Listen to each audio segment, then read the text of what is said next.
Hey everyone, and welcome back to another Dropified video training tutorial. In this video, I'm going to show you how you can link your BigCommerce store to Dropified so you can start dropshipping through AliExpress and other one-click supported vendors.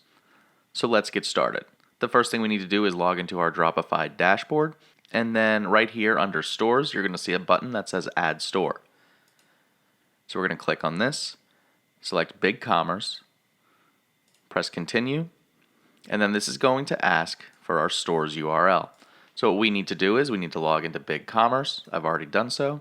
And from the BigCommerce dashboard, we're going to go to our URL box, and we're going to select yourstorename.mybigcommerce.com. We copy and we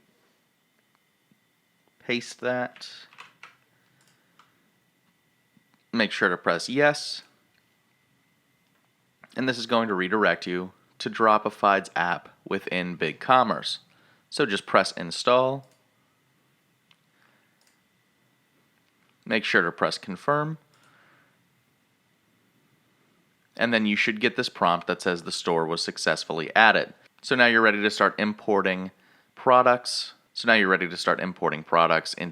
Dropified via BigCommerce, and your store should be successfully linked. Now let's go and double check.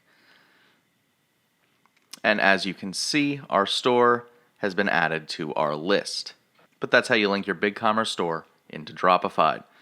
That's going to do it for this video. Thank you so much for watching. If you haven't already, subscribe to our channel. Hit the subscribe button and hit the bell icon to make sure you never miss an upload. If you liked the video and found it helpful, be sure to leave a thumbs up on it. And lastly, if you have any more questions or just want to request a video that we can do in the future, make sure to leave it in the comments down below. Thanks so much for watching and have a great rest of your day.